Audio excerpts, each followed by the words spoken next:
I'm Logan Crawford, and right now on Spotlight, we explore the gripping story of a World War II hero navigating a post-war dilemma. The name of the book is called A Hero's Life, and it's written by a terrific author. His name is Arthur Edwards. This thrilling novel follows Steve Pritchard, a fighter pilot who faces a moral crisis while investigating deadly crashes of a supersonic jet. Caught between duty, family, and his career, this page-turner reveals the true meaning of heroism beyond the battlefield. We're delighted to have this very talented author join us here today on Spotlight. We thank the team at Atticus Publishing for helping us put him in the spotlight today. And we ask viewers like you to support authors like him by subscribing to our channel and by purchasing his amazing book. The links are below this interview. Arthur, great to see you here today on Spotlight. Thank you. It's good to be here. This is quite a story you've come up with. Very, very original, very, very thrilling. Feels very real as well. Tell us a little bit about how you came up with the idea for A Hero's Life. Well, it's the first part of the book is a true story. In other words, it actually happened that the planes were falling out of the sky back in the 1950s. Now, the book itself, do you have the front page? Have you seen the front page? I have seen the front page, yes. Okay, it's a picture of a Air Force pilot climbing into his fighter jet. That is a real photograph taken, official Air Force photograph taken in 1954, and the pilot shown there is my cousin. Wow. He and I grew up together. We didn't have any brothers, so we kind of acted like brothers to each other. We built model airplanes, and we agreed we were both going to be pilots someday. And he was, and I wasn't. I was in the Navy, but not as a pilot, and he was a pilot in the Air Force. This picture that you see on the front page is an official Air Force photograph. 1 week approximately after this photo was taken, my cousin, the guy on the picture, was killed in an accident. Two planes collided at McCord Air Force Base in Washington, Tacoma, Washington. During takeoff, they were about 200 feet in the air off the runway, and one of them turned into the other. They collided, and both pilots were killed instantly. The Air Force investigated, naturally, and they ruled it a pilot error. Now, here we have two first lieutenants who had been flying the plane for over a year.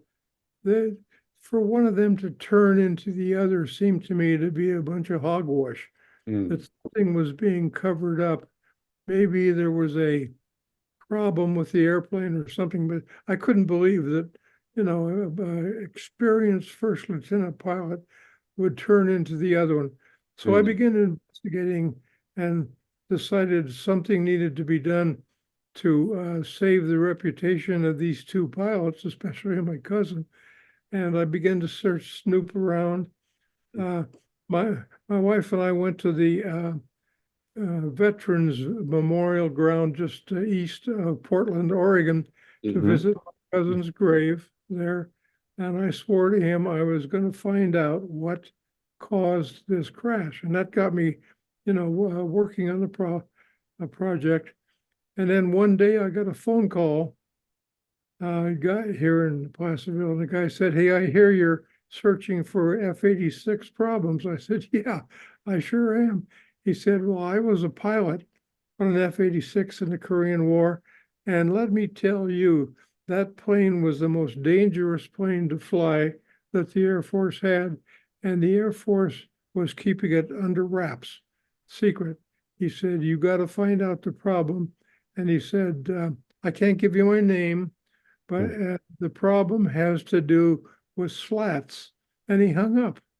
Oh my God. So I got into the computer looking up slats, and sure enough, here was pictures of slats on the wings of the F-86. They're like flats, except they're on the forward end edge of the wing, and add lift to the wings when the plane is either landing or taking off.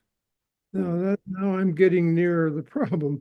So I drove out to the Air Force Base here in North Sacramento. I think it's called Beale, but I wouldn't swear to it. Anyway, here was an F-86 sitting on the tarmac. I walked up to it, and there was the F-86 with the wing slats very much visible. Walked around the plane, and now you have to remember that I was an aerospace engineer when I was working. I'm retired now, but anyway, I understand what I'm looking at when I see things like this on the wing. I'm walking around, and all of a sudden it strikes me what the problem is.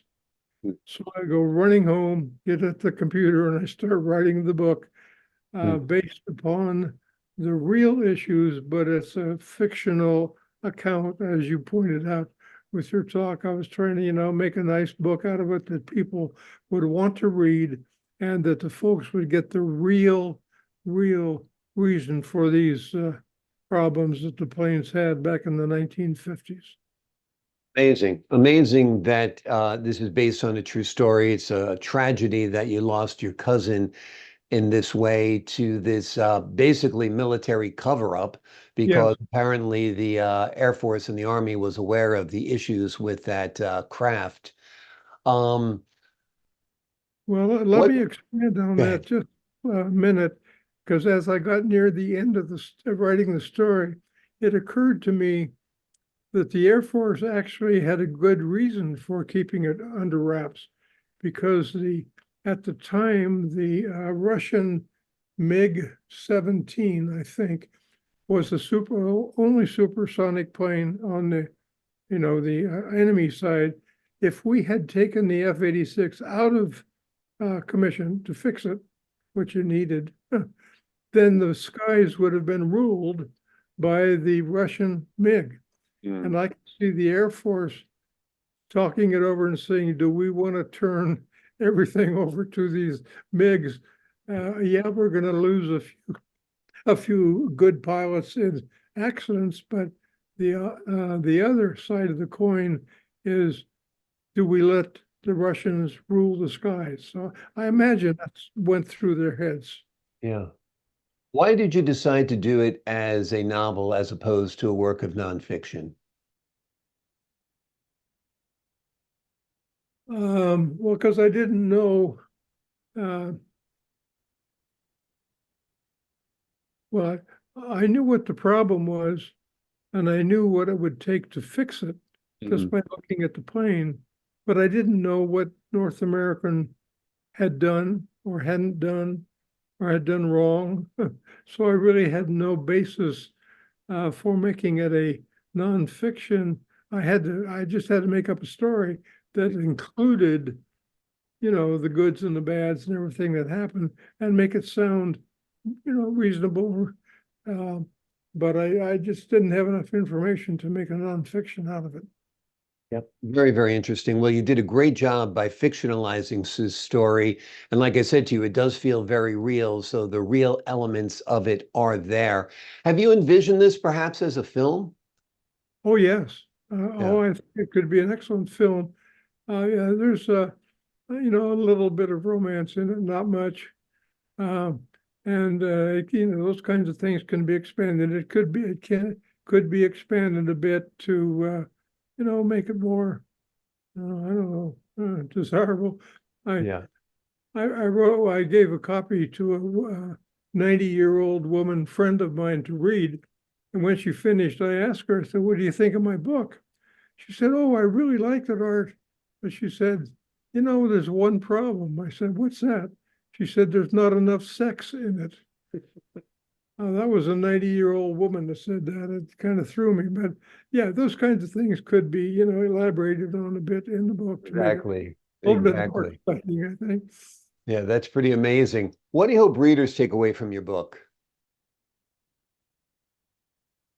Well, of course, the real problem that the guy has in the book is what kind of a decision does he make based upon the facts that he has that could impact his life, could ruin his career.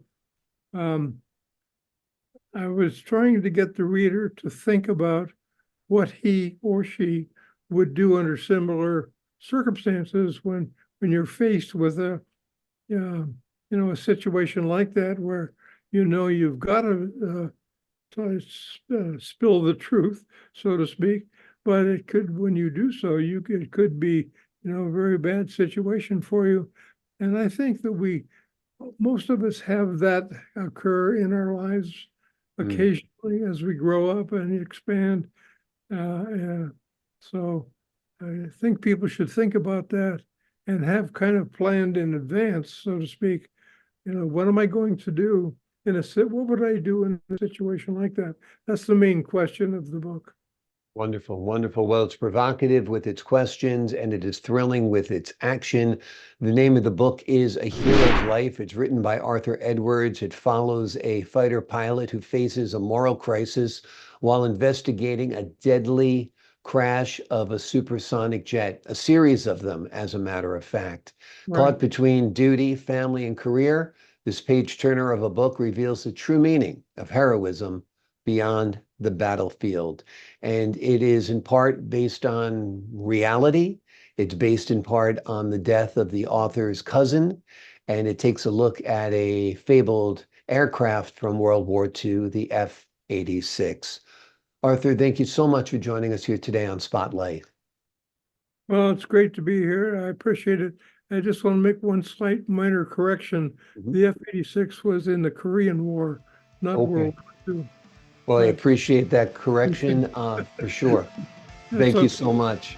And to the folks, thank you for your time. For the folks at home, I'm Logan Crawford, thanking you for your time this time. Until next time on Spotlight.